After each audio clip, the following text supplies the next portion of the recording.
اوبا، اخدت الفيزا، قدمت، تعبت، اتبهدلت، وجات لك الفيزا الجميله في الباسبور بتاعك، وحان الان موعد السفر. قلقان شويه انت، انا عارف الاحساس ده، قلقان وحاجه جديده ومتعرفش حد هناك، الدنيا غريبه شويه. ايه هي الحاجات اللي انت لازم تعملها قبل ما تسافر؟ عشان لو ما عملتهاش هتندم. ودي نصيحة من واحد محدش قال له اي حاجة، وبعد ما وصلت المانيا قلت يا ليتني كنت عملت كذا، يا ليتني كنت سويت كذا. بعض النصائح المهمة جدا اللي لازم تعملها قبل ما تسافر. بسم الله. اول حاجة، قضي وقت كويس، ما يسمى بالكواليتي تايم، اوقات سعيدة وكويسة مع اهلك قبل ما تسافر. انت متغرب والله اعلم هترجع امتى، يمكن ترجع بعد سنة، سنتين، 3 سنين، او في ناس بتعرف تنزل قبل كده بس غالبا بتتسحل وبتقعد سنين لحد ما بتعرف تنزل. اول حاجة محتاج ان انت تعملها انك تقضي وقت كويس معاهم. ساعد والدتك كده في غسل المواعين في المطبخ، اقف مع والدك كده وشوف هو بيعمل ايه، واقعد نكشه كده، واقعد العب معاه كده اللي هو يا حاج عامل ايه طمني عليك، وقضي معاه وقت كويس. قضي اوقات سعيده مع اهلك، مع اخواتك الصغيرين قبل ما تسافر، لان الاوقات دي ستحرم منها بعد ما تسافر. يبقى انت اول حاجه هتقضي وقت سعيد معاهم، ساعد اي حد فيهم في اي حاجه هو محتاجها، وحاول انك انت تتجنب المشاكل والحوارات والخناقات لحد ما تسافر. دي اول حاجه. تاني حاجه، قبل ما تسافر لازم تكون متأكد انك وجدت مكان للسكن في البلد اللي انت مسافر لها. لو انت مسافر ألمانيا وعملت زي ما انا عملت وقلت بص انا لما اسافر هناك انا هقعد لي في فندق يومين ثلاثة وهلاقي حتة اسكن فيها وقشطة يلا الدنيا هتتظبط، مش هيحصل. هتسافر، اقامتك في الفندق هتخلص، ممكن ما تلاقيش حجز تاني او هتقعد تدفع فلوس كتير في الفندق لحد ما هتلاقي شقة، وهتتبهدل وهتتمرمط في الفترة الأولى. قبل ما تسافر اتأكد ان الإقامة بتاعتك هناك موجودة، عشان ده هيوفر عليك وقت وفلوس ومجهود. اللهم بلغت، بقعد اقول للناس كل مرة على النقطة دي، وكل مرة الناس ما بتسمعش الكلام اللي انا بقوله وبيسافروا بيتبهدلوا بيكلموني نعمل ايه يا لؤي؟ يا جماعة من الأول قبل ما توصل ظبط أمورك في موضوع الإقامة. انا قلت تالت نقطة، محتاج ان انت يكون معاك كاش يورو او دولار على حسب البلد اللي انت رايحه، كاش في ايديك بجانب كارت من كروت البنوك اللي عندك في بلدك، تقول لهم ان انت مسافر المانيا فيفعلوا ان الكارت ده ينفع تستخدمه خارج البلد.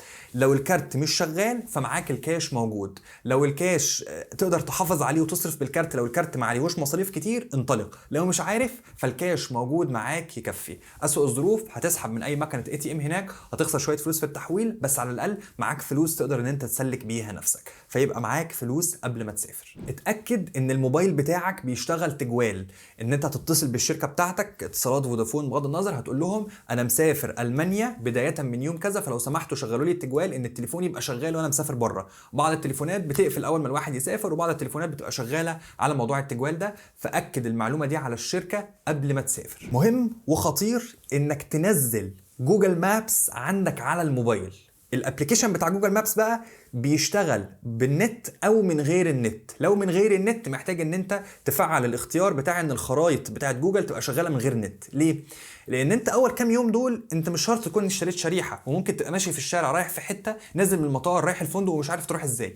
فمحتاج ان انت تكون جوجل مابس موجوده عندك وجوجل مابس شغاله من غير نت. نفس الموضوع النصيحه اللي بعديها، جوجل ترانسليت، انت قاعد ومش فاهم وعايز حد يترجم لك والنت مش شغال، طب هتعمل ايه؟ اتزنقت، تعمل ايه؟ جوجل ترانسليت فيه الاوبشن ان انت تحمل التطبيق من غير نت، يعني ينزل على التليفون ويشتغل من غير نت. اعمل كده، انت محتاج جدا ان انت تعمل ده. طيب النصيحة اللي بعديها، خلي فيه رقم طوارئ عندك تتصل بيه لو في اي حاجة حصلت، ويحبذ لو كان الرقم ده حد جوه المانيا، لو ما عندكش حد كلمني.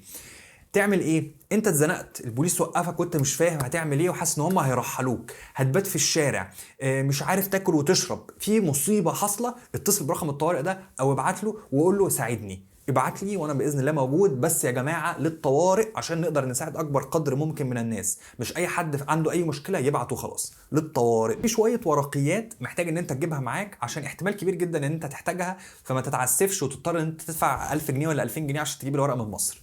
رقم 1 شهادة الميلاد. رقم 2 لو في سجل طبي، تطعيمات أخدتها، عمليات عملتها، أي سجل طبي موجود ليك في مصر هاته معاك. لو متجوز قسيمة الجواز هاتها معاك. ويا حبذا لو كانت مترجمه. الشهادات بتاعتك سواء شهاده الثانويه العامه، شهاده اخدتها من ستودنت اكتيفيتي، شهاده من الجامعه، اي شهادات عندك عشان لما تيجي تقدم على اي وظيفه هنا يبقى معاك اصول الشهادات. اللي بعده الهدوم. لو انت جاي في الصيف هات معاك هدوم يا دوبك تكفيك، ما تجيبش معاك الدولاب كله. لو انت جاي في الصيف هات هدوم بسيطه. لو انت جاي في الشتاء هات الكلسون بتاعك من مصر وانت جاي.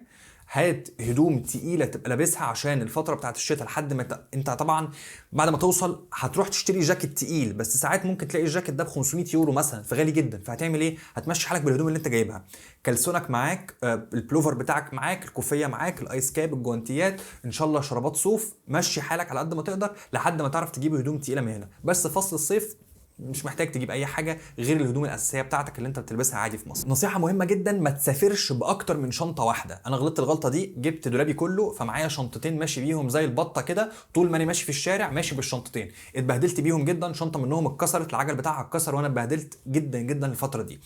انت محتاج شنطه واحده، ما تاخدش معاك مخدات، ما تاخدش معاك غطا، ما تاخدش معاك بطانيه. انت مش مسافر الصحراء، مش مسافر القطب الشمالي، انت مسافر بلد هي فيها كل حاجه انت محتاجها. انت محتاج تاخد هدومك الاساسيه، انا اسف، غياراتك الاساسيه، البوكسرات والحاجات دي صعب ان انت تلاقيها هنا فهتحتاج ان انت تجيبها من مصر. الفانيلات النص كم اللي تحت القطن المصري احسن حاجه، مش هتلاقيه موجود منه هنا كتير فهاتها برده معاك من مصر. لكن الهدوم اللي من بره هتلاقيها موجوده في محلات زي C&A وفي بري مارك، الاسعار رخيصه جدا، تقدر ان انت تشتري باسعار اقل حتى من مصر. فتعالى بشنطه تكون بسيطه، يحبذ لو كانت باربع عجلات، لان اللي بعجلتين دي تتعب في الزق وراها كده. 4 عجلات تقدر تمشي بيها كده زي الوزه وخلاص، الموضوع هيمشي كويس جدا، مش محتاج ان انت تعمل اي حاجه اكتر من كده. شنطه جاهزه بسيطه فيها هدومك الاساسيه، ومعاك شنطه تانية فيها اللابتوب. اكتر من كده انت مش محتاج بقى ان انت تعلم الشنطه بتاعتك دي باي حاجه، لان انت في اوقات كتير جدا الشنطه بتاعتك هتتلخبط بشنط ناس تانية. اول حاجه او اول فرصه الشنطه تتلخبط في المطار، هتلاقي في 50 نفر شاريين نفس الشنطه بتاعتك بالظبط. حط شريطه حمراء، شريطه صفراء، اكتب اسمك على الشنطه بغض النظر. تاني مكان ممكن تتلخبط فيه في الفندق.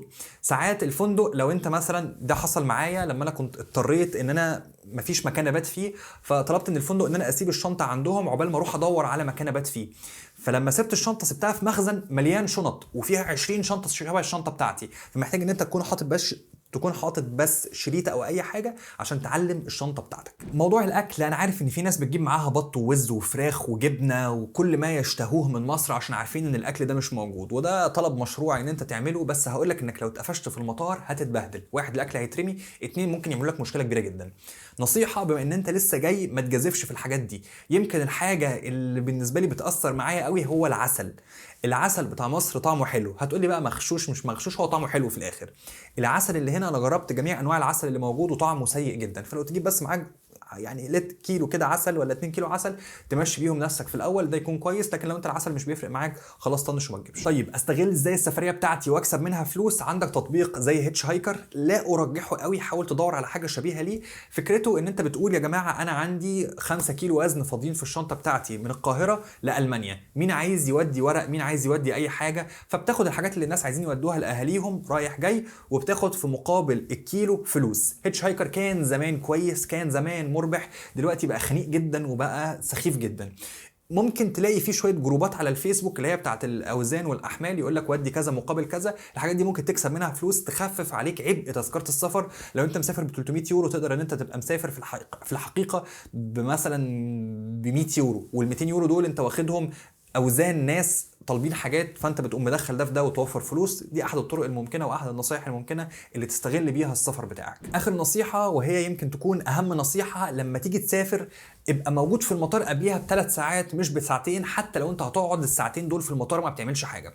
مطار القاهره للاسف في بعض الاوقات بيبقى مزدحم جدا، والناس بتقف طوابير بره المطار في انتظار الطائره او في انتظار ان هم يخشوا والطائره بتاعتهم بتفوت.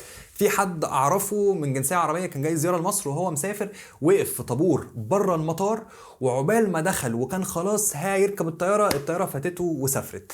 عشان كده هقول لك انت محتاج ان انت تروح من بدري، خش من بدري، اعمل تشيك ان من بدري، وافضل قاعد على الجيت بتاعتك زي الباشا. لكن ما تحطش نفسك في موقف انك تبقى مزنوق ومش عارف في الطياره هتطلع ولا لا. دي رحله جديده فيها تفاصيل كتير حلوه، فيها مغامرات، فيها حاجات جميله هتعملها، فيها لحظات حلوه، فيها لحظات وحشه. هتتعب شويه ان انت هتبعد عن اهلك، لكن انا بحاول على قد ما اقدر ان اقول لك النصايح اللي تخلي الرحله دي رحله خفيفه عليك. احفظ الفيديو ده لانك لو انت مسافر في اي وقت هتحتاجه جدا. وكالعاده ادعي لي.